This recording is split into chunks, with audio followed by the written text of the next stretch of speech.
You wake up in the morning and, for a few seconds, you don't remember who you're supposed to be. Then it all comes rushing back. The job title, the relationship status, the version of yourself that everyone expects to see. You put on that mask so automatically now that you barely notice the weight of it anymore. But here's the thing that keeps you up at night, that gnaws at you in those quiet moments when you're alone with your thoughts. You can't remember the last time you felt genuinely alive. Not happy, not successful, not comfortable, alive. When was the last time you made a choice that was truly yours, not something you did because it was expected, because it was safe, because it's what people like you are supposed to do?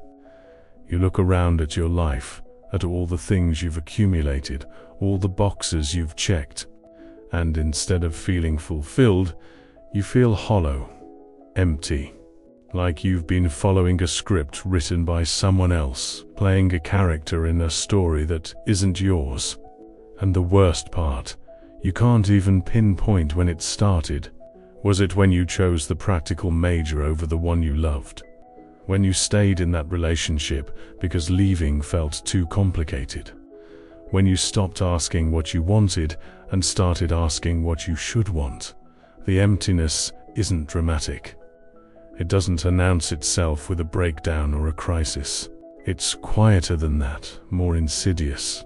It's the feeling of going through the motions, the sense that you're watching your own life from behind glass, the growing suspicion that somewhere along the way you traded your authentic self for approval, for security, for the comfort of fitting in.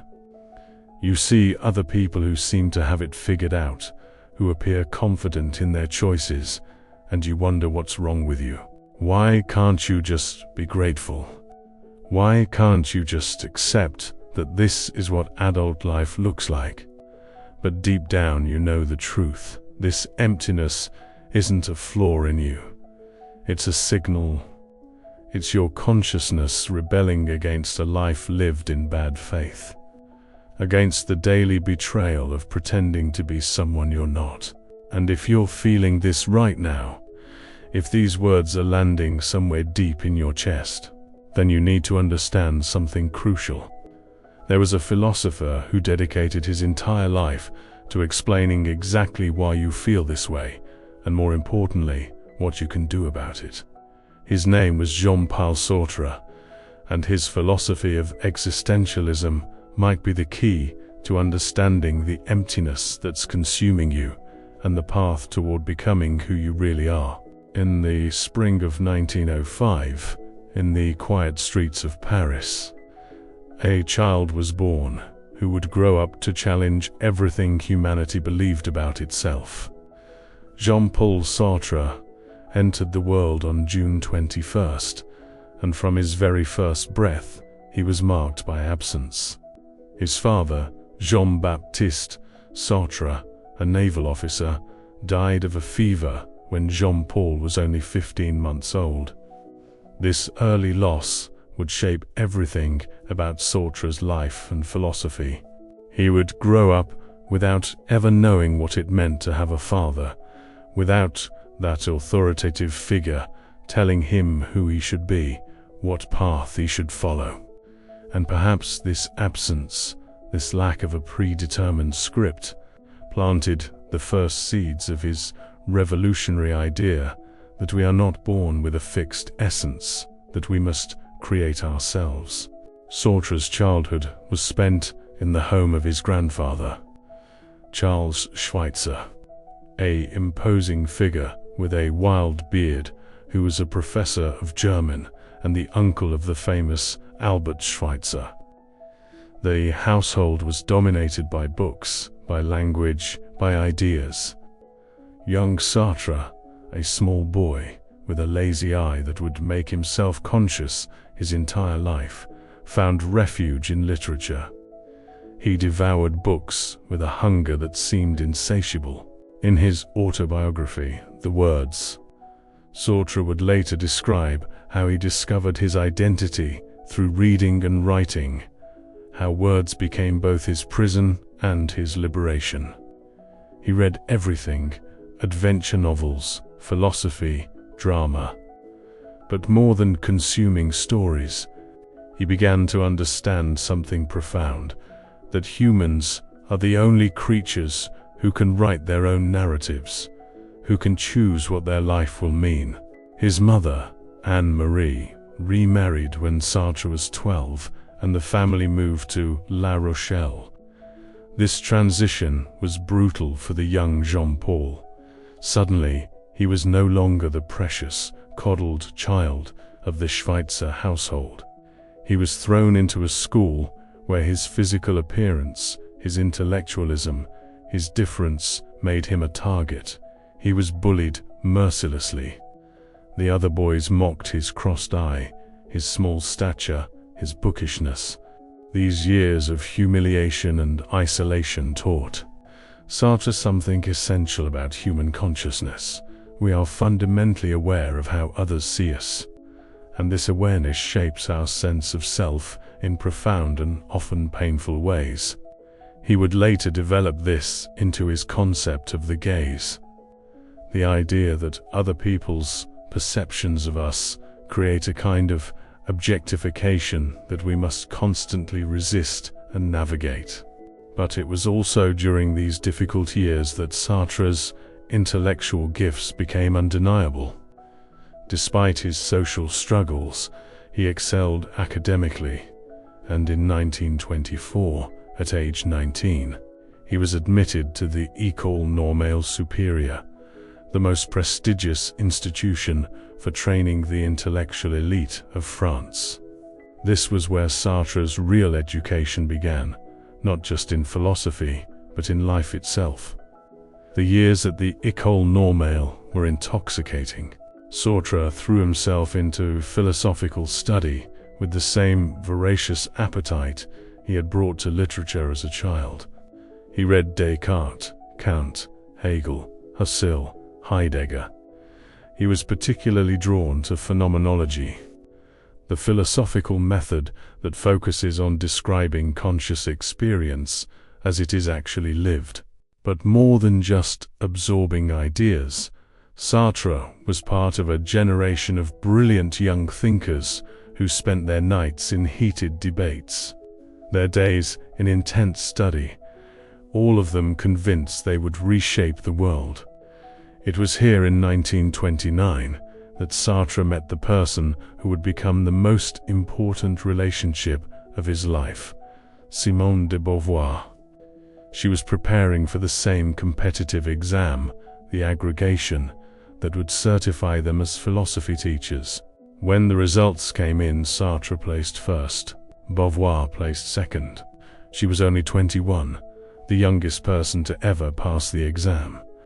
But what mattered more than their academic achievements was the immediate intellectual connection they felt. They began a conversation that would last 51 years until Sartre's death. They made a pact. They would have what they called an essential love, a relationship based on complete honesty and intellectual partnership. But they would also allow themselves contingent loves, other relationships that would not threaten their primary bond.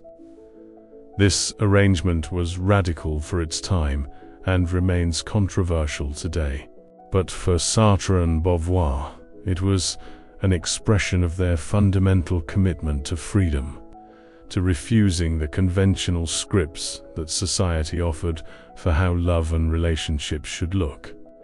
After completing his studies and his military service, Sartre began teaching philosophy at various lycées, first in Le Havre, then in Leon.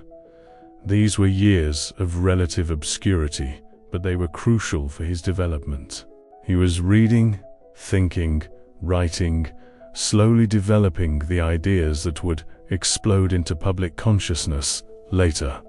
In 1933, he received a fellowship to study in Berlin, where he immersed himself in the work of Edmund Husserl and Martin Heidegger, the German phenomenologists who were revolutionizing philosophy.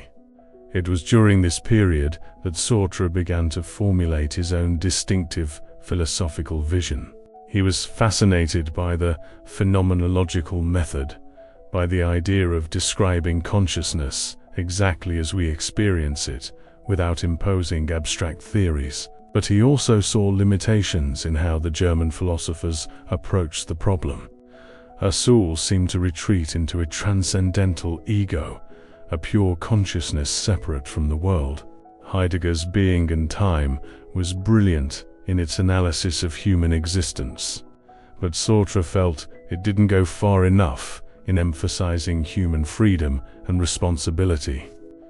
Sartre wanted to develop a philosophy that would be radically different, one that would start from the concrete reality of human experience and would refuse any comforting, metaphysical systems that might diminish our freedom or excuse our responsibility for our choices. In 1938, Sartre published his first novel, Nausea. The book tells the story of Antoine Roquentin, a historian living in a fictional French town who experiences a profound philosophical crisis. Roquin begins to perceive the sheer contingency of existence, the fact that things simply are, without reason, without justification. The most famous scene in the novel involves Roquin sitting in a park, looking at the root of a chestnut tree, when suddenly he is overwhelmed by the absurd facticity of its existence. The root is just there, massive, knotty, undeniable, and yet completely unjustified. It could just as easily not exist. Everything could just as easily not exist. This experience, which Roquentin describes as nausea, is not just a physical sensation, but an existential one, a visceral confrontation with the groundlessness of being. Nausea was not an immediate bestseller, but it caught the attention of literary and philosophical circles. People recognized that something new was happening here, a fusion of philosophy and literature that made abstract ideas emotionally concrete and personally urgent. Sartre was developing a style of philosophy that refused to hide behind academic jargon, that insisted on speaking to real human experience in all its messiancies and ambiguity. Then came September 1939, and everything changed. Germany invaded Poland, and France and Britain declared war. Sartre was mobilized and sent to the front as a meteorologist. The period known as the Phony War began, months where the French and German armies faced each other across the Maginot Line, but little actual fighting occurred. Sartre spent these months in a strange limbo, using his time to read and write prolifically. He filled notebook after notebook with philosophical reflections, drafting much of what would become his magnum opus, Being and Nothingness. But in June 1940, the Phony War ended with devastating suddenness. The German army launched its blitzkrieg through the Ardennes, bypassing the Maginot Line entirely. France collapsed in a matter of weeks. Sartre was captured and spent 9 months as a prisoner of war in a German camp. This experience was transformative for him. In the camp, he organized a Christmas play, using his creative and intellectual talents to maintain morale among his fellow prisoners. But more profoundly, he experienced firsthand what it meant to have one's freedom constrained by external force, and yet to discover that even in captivity, even in the most oppressive circumstances, human consciousness retains a fundamental freedom, the freedom to choose how to interpret one's situation and how to respond to it. Sartre was released in March 1941 using a false medical certificate claiming he had partial blindness. He returned to occupied Paris, a city transformed. German soldiers were everywhere. Swastikas hung from public buildings, a curfew silenced the streets at night. The cafes and boulevards that had been the stage for French intellectual life were now supervised by the occupying power. Many French intellectuals fled to London or North America. Others collaborated with the Nazis, either actively or through silent complicity. Sartre chose a different path. He continued teaching, writing, and thinking, but he also joined the resistance, though his role was modest and mainly consisted of writing for underground publications. More importantly, he began to articulate a philosophy that spoke directly to the situation in which the French found themselves. How do you live authentically in a world that's been overtaken by evil? How do you maintain your freedom when external circumstances seem to deny it? How do you take responsibility for your choices when all choices seem impossible? It was during the occupation that Sartre wrote and staged his play, The Flies, a retelling of the Greek myth of Orestes that was simultaneously a political allegory. On the surface, it was about ancient Greece and could pass the Nazi censors. But for those paying attention, it was a call to resistance, an argument that we are responsible for our actions or inactions, that we cannot hide behind obedience to authority or claims that we had no choice. The play's central message was dangerous and clear. We are condemned to be free. Sartre also worked intensely on Being and Nothingness, his massive philosophical treatise. The book was published in 1943, in the middle of the occupation. An absurd time to release a 700-page work of dense philosophical argument. And yet, perhaps it was exactly the right time. People living under occupation, confronting daily choices about collaboration, resistance, survival, and integrity, were hungry for a framework to make sense of their situation. Being and Nothingness is not an easy book.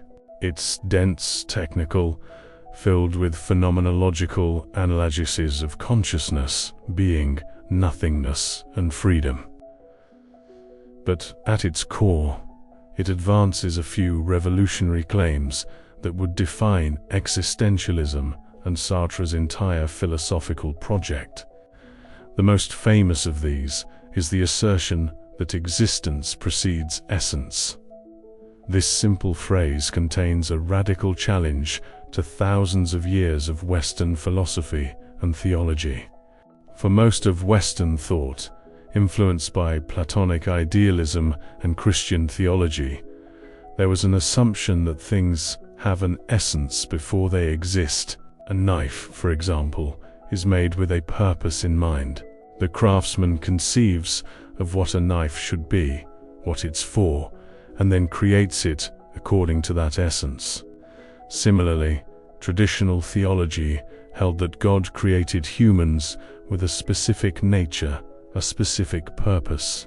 We were made to fulfill a divine plan, to embody certain virtues, to play a role in cosmic order. Sartre rejects this entirely. He argues that humans are unique in the universe precisely because we exist first and only afterward create our essence through our choices and actions.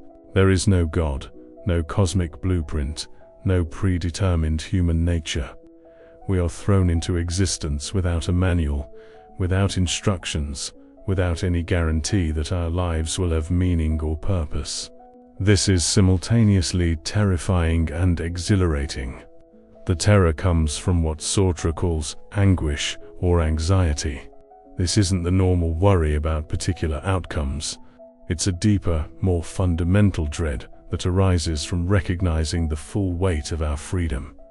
When you truly grasp that you are choosing your values, your identity, your life's meaning, and that there is no external authority validating these choices, you experience anguish. You stand at a cliff edge looking down at the abyss of possibility, knowing that you could jump, that nothing external prevents you, that your next action is radically undetermined. This anguish is not a sign of mental illness or weakness. It's the appropriate emotional response to the human condition as Sartre understands it. But here's the thing most people do when confronted with this anguish. They flee from it. They pretend they're not free. They convince themselves that their choices are determined by their social role, their family expectations, their past, their circumstances. Sartre calls this self-deception bad faith. Bad faith is when you act as if you're an object, a thing without consciousness and freedom, rather than acknowledging that you are a being who must perpetually choose what to be. Before we continue, I want to pause here and speak directly to you. How many times have you felt like you're living a life that isn't really yours? Like you're just following a script that other people wrote for you, and inside there's a silent scream asking to be who you truly are. I know it hurts to admit this, because it feels like you're failing, like you should be grateful for what you have, like it's selfish to want more. But I want you to know something. This feeling doesn't mean you're ungrateful or weak. It means you're alive, conscious, and there's a truth inside you asking to come out. And I'm certain you're not the only one who feels this. Go to the comments now and write this: I'm living someone else's life. It might seem simple, but when you put it into words, something changes, and you know what happens. Another person watching this video, feeling completely alone with this weight, will read your comment and realize they're not alone. Your comment might be exactly what someone needs to hear today. So go ahead, without fear, without shame. We're in this search together. Sartre's concept of bad faith is one of his most psychologically penetrating ideas. Consider the waiter in a cafe that Sartre famously describes.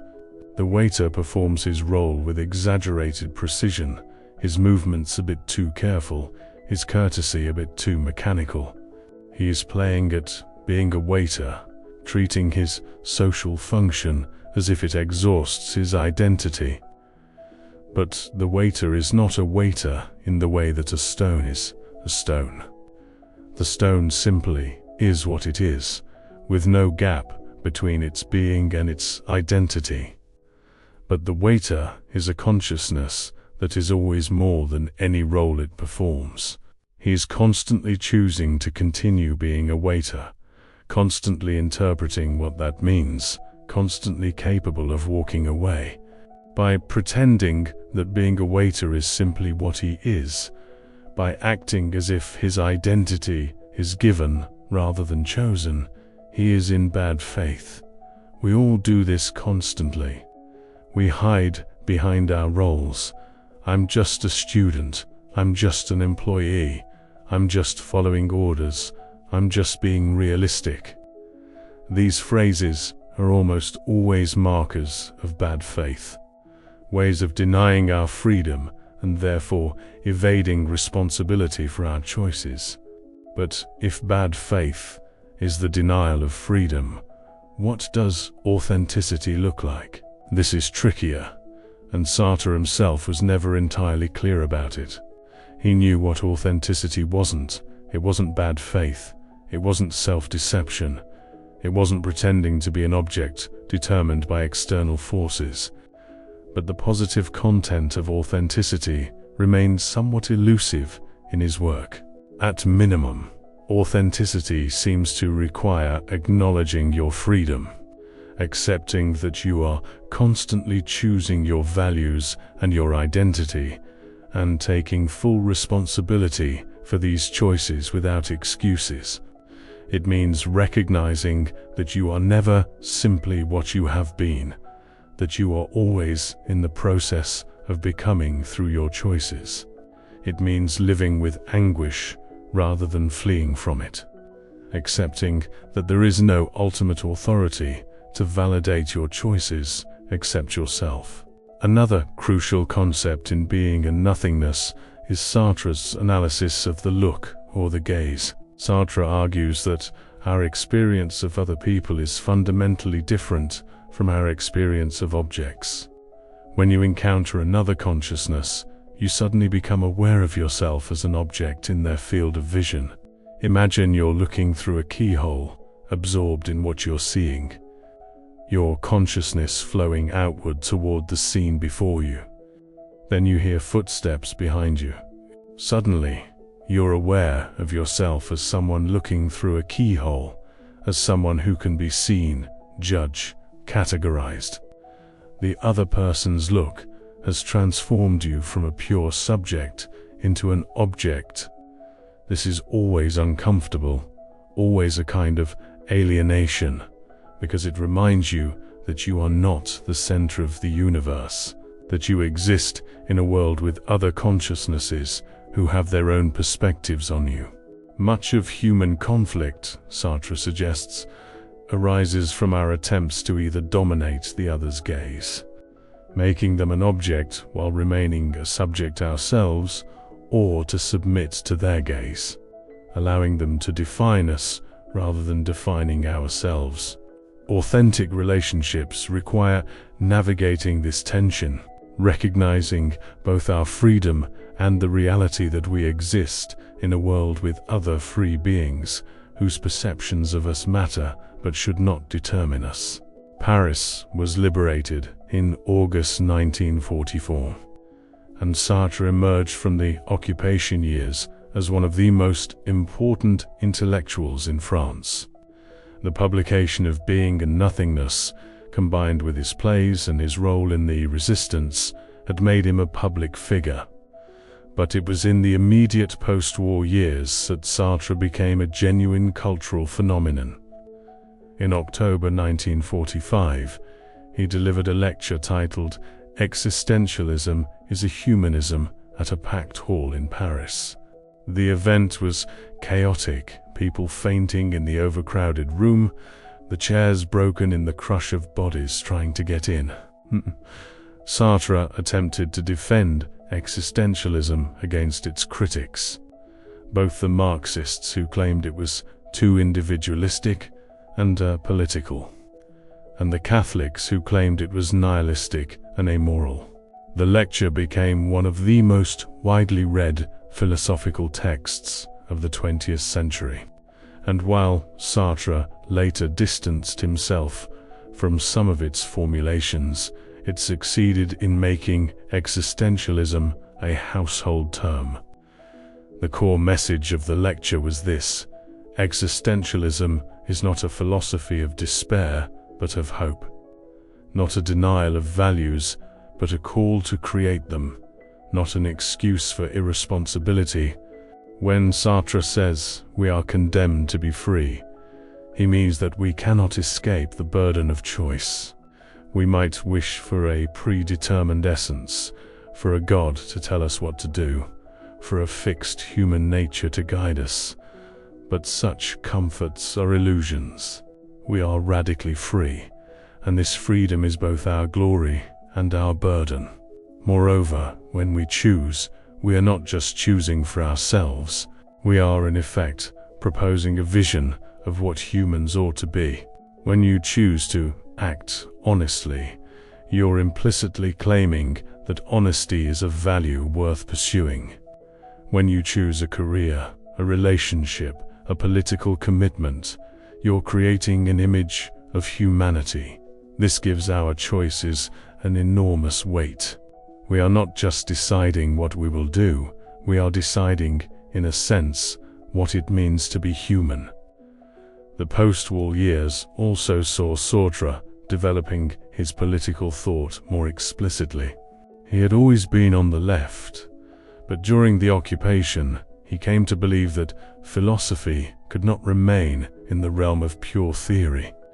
It had to engage with concrete political and social struggles. In 1945, he and Beauvoir, along with Maurice Merleau-Ponty and others, founded the journal Les Temps Modernes, which became the leading forum for existentialist and leftist thought. Sartre wrote prolifically for the journal, addressing colonialism, capitalism, the Cold War, and the role of the intellectual in society. His political positions were often controversial and sometimes contradictory. He was intensely anti-capitalist and anti-colonialist, positions that put him at odds with the French establishment and particularly with the United States. At the same time, his relationship with communism and the Soviet Union was complicated and troubled. In the late 1940s and early 1950s, he was sympathetic to the French Communist Party, seeing it as the only political force genuinely committed to the working class. But he was never a member, and his philosophical commitment to individual freedom made him deeply uncomfortable with Stalinist orthodoxy. In 1952, after much internal struggle, Sartre publicly aligned himself with the Communist Party, though still not joining it. This was partly in response to the political climate of the Cold War, where he felt forced to choose sides. But his alliance was always uneasy. He was critical of Soviet policies, particularly after the crushing of the Hungarian Revolution in 1956, which led to his final break with Soviet-style communism. Yet he remained committed to Marxism as an analytical framework. Attempting to synthesize existentialism and Marxism in his massive work Critique of Dialectical Reason, published in 1960. In this text, Sartre tried to show how individual freedom and historical materialism could be reconciled, how we could understand humans as both free agents, creating themselves through their choices, and as beings, shaped by their social and economic conditions. Throughout the 1950s and 1960s, Sartre was not just a philosopher, but a public intellectual who felt obligated to take stands on the urgent political issues of his time. He was a fierce opponent of French colonialism, particularly during the Algerian War of Independence. He wrote passionately in support of Algerian liberation, even as this made him deeply unpopular in France and led to death threats and a bomb attack on his apartment. For Sartre, this was not a distraction from philosophy, but an expression of it. If existentialism taught that we're responsible for our choices and that our freedom is meaningless unless we actively engage with the world, then silence in the face of oppression was bad faith. The intellectual who retreated to pure theory, who claimed that politics was not their concern, was denying their freedom and responsibility just as surely as the waiter pretending to be nothing but his role. In 1964, Sartre was awarded the Nobel Prize in Literature. It was a moment that should have been the crowning achievement of his career. Instead, he refused it. He wrote to the Swedish Academy explaining his refusal, saying that he had always declined official honors because he believed a writer should not allow himself to be turned into an institution. He argued that accepting the prize would compromise his integrity and his ability to speak freely. Some saw his refusal as principled, others as arrogant, but it was entirely consistent with his philosophy.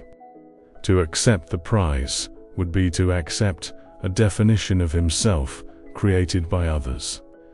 To become Jean-Paul Sartre, the Nobel laureate, rather than simply Jean-Paul Sartre, a man constantly creating himself through his choices.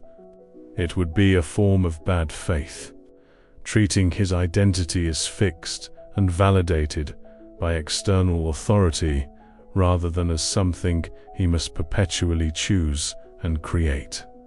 The relationship between Sartre and Beauvoir continued to be the center of his emotional life, though it remained unconventional and often difficult.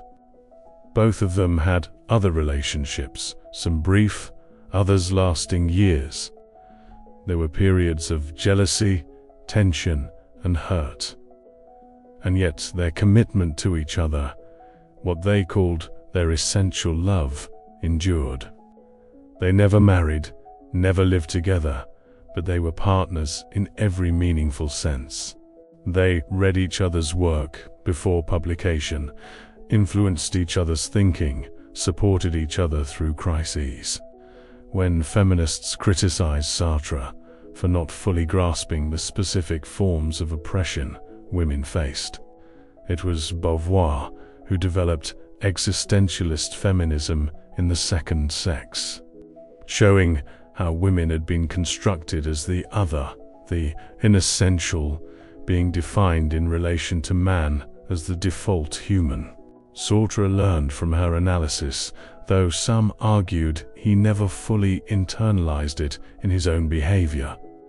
The later years of Sartre's life were marked by continued political activism, but also by declining health.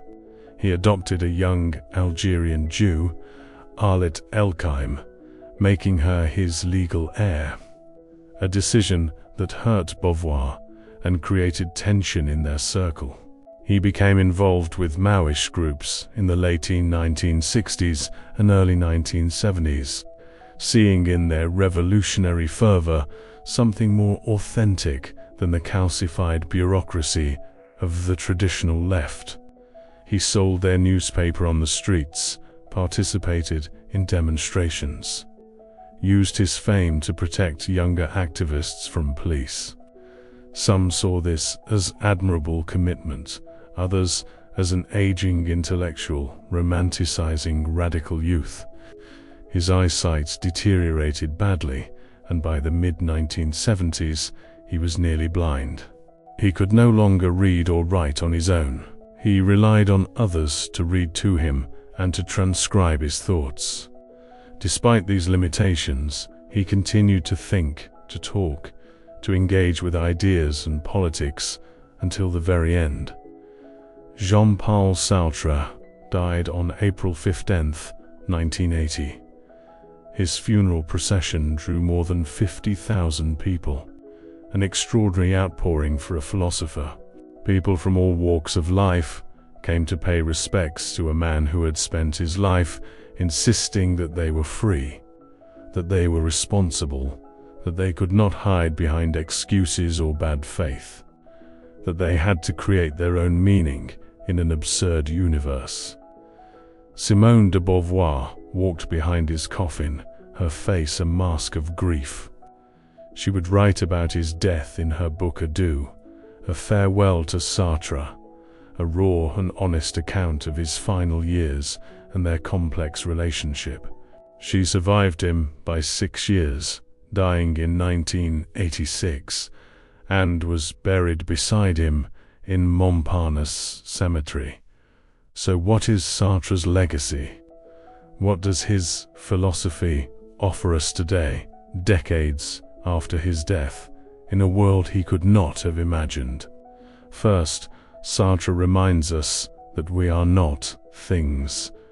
We are not determined by our genes, our upbringing, our social circumstances, or our past choices. All of these factors influence us, certainly, but they do not remove our freedom to interpret them and to choose how to respond. This is a profoundly anti-determinist philosophy, one that refuses to let us off the hook by claiming we had no choice. Second, Sartre insists that meaning is not given to us, but must be created by us. In a universe without God, without cosmic purpose, we might despair, or we might recognize this as liberation, as the opportunity to define for ourselves what matters, what is valuable, what is worth living for. This doesn't mean anything goes or that all choices are equal. It means we must take responsibility for justifying our choices through our actions and their consequences, not by appeal to external authority. Third, Sartre's analysis of bad faith remains devastatingly relevant. We live in a world filled with opportunities for self-deception, for hiding behind roles and identities, for pretending we're not free when we are. Every time you say, "I had no choice," every time you define yourself entirely by your job, or your relationship status, or your past, every time you avoid making a difficult decision by claiming it's just not who you are in bad faith. Sartre would push you to acknowledge that you are always choosing, always becoming, always free to reject what you have been and to create something new. Fourth, Sartre's political legacy is complex but important. His insistence that intellectuals must engage with the world, must take stands, must use their freedom to fight oppression and injustice, continues to inspire activists and thinkers. At the same time, his political journey, with its mistakes and contradictions, reminds us that engagement is messy, that choosing sides is never simple, that the path between individual freedom and collective action is difficult to navigate. Perhaps most importantly, Sartre offers us a philosophy for confronting the anxiety and emptiness that so many people feel today. If you feel like you're living a life that isn't yours, Sartre would say that's because you are. You've allowed others to define you. You've accepted roles and expectations without examining them. You've been in bad faith. But recognizing this is the first step toward authenticity. The anxiety you feel is not a problem to be medicated away. It's a sign that you're becoming conscious of your freedom. Question is, what will you do with that freedom? Will you continue to hide from it, to play roles, to deceive yourself about your responsibility? Or will you face it, accept it, and begin the difficult, exhilarating work of creating yourself? Sartre doesn't promise this will make you happy. Authenticity is not the same as happiness. It might involve making choices that others don't understand, rejecting comforts and securities, living with anguish. But it offers something arguably more valuable, the possibility of living a life that is genuinely yours, a life where you are not a passive object shaped by external forces, but an active subject creating meaning through your choices. And if you're starting to question your own choices and the freedom you carry, leave your like on this video so more people can discover Sartre's thought. Subscribe to the channel so you don't miss the next videos about the philosophers who changed the way we see the world. There is something terrifying about Sartre's philosophy, and we should not minimize this. To truly accept that you are condemned to be free, that there is no instruction manual for life, that your choices define not just your individual path, but contribute to defining what it means to be human. This is an enormous weight. Many people, when they first encounter existentialism, feel it as overwhelming, even crushing. The world seems suddenly to lose its supports, its guarantees. You are alone with your freedom, and no one can make your choices for you. But there is also something exhilarating about it, something that calls to the part of us that refuses to be reduced to a social role or a psychological profile or a product of circumstances. When Sartre says that existence precedes essence, he is telling you that you are not finished, that you are not trapped by your past, that every moment offers the possibility of choosing differently. The story you tell about yourself, the identity you inhabit, these are not fixed facts, but ongoing projects. You can revise them, reject them, recreate them. This is why Sartre's philosophy speaks so powerfully to people in moments of crises or transition. When the scripts we've been following stop working, when we can no longer hide from our freedom. It's why his ideas exploded in post-war Paris, when people were trying to make sense of a world shattered by war and occupation, when old certainties had collapsed.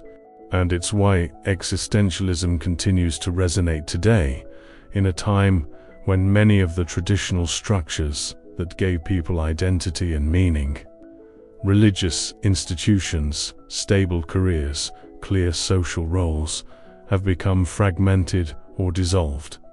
When you can no longer simply be what you were raised to be, when the path is not laid out for you, you must confront the existential situation that Sartre described. You are free, you must choose, you are responsible. This is the human condition, and no amount of distraction or self-deception can ultimately escape it. Let me be honest with you about the challenges of Sartre's philosophy. First, his writing is often difficult. Being and Nothingness is not a book you can casually read on the beach. It's dense, technical, filled with phenomenological terminology that can be off-putting. Even his more accessible works, like his plays and novels, demand active engagement from the reader. Second, Sartre's political judgments were sometimes deeply flawed. His defense of Stalinist violence, even if temporary and conflicted. His romanticization of revolutionary movements without always attending to their authoritarian tendencies, these are serious failures. We can appreciate his insistence on political engagement without following all his specific political choices. Third, some critics argue that Sartre's philosophy is too individualistic, that it doesn't adequately account for how we are shaped by social structures, by language, by unconscious forces beyond our control. His later work tried to address this by incorporating Marxist analysis, but the tension between radical individual freedom and social determination was never fully resolved. There are also feminist critiques of Sartre worth considering. While he supported Beauvoir's work and considered himself a feminist ally, some argue that his philosophy carried implicit masculine biases, that his model of the self-reliant, freely choosing individual reflected a male experience and didn't fully grapple with the specific forms of embodiment and social constraint that women experience. Beauvoir herself extended and critiqued existentialism from a feminist perspective, showing how women had been denied the full status of subjects and treated as objects, as the other defined in relation to male subjectivity. And there are existentialist thinkers who argued that Sartre's emphasis on freedom and choice was too stark, that it didn't adequately account for the ways we are situated in a world we didn't choose, with bodies we didn't choose, in historical circumstances we didn't choose. Heidegger's notion of thrownness captures something. Sartre sometimes seems to minimize we are thrown into existence without our consent, and while we can choose how to respond to our situation, the situation itself constrains what choices are realistically available. But even acknowledging these limitations and critiques, Sartre's central insights remain powerful. We are, to a degree that is both terrifying and liberating, self-creating beings. We are responsible for who we become. We cannot fully escape into determinism or hide behind roles and excuses without engaging in self-deception.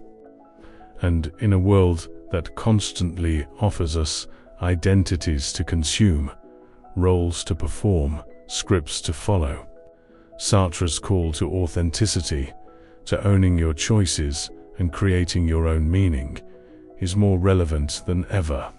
The emptiness you might be feeling, the sense that something is missing, that you're not living the life you should be living, Sartre would understand this as a symptom of bad faith.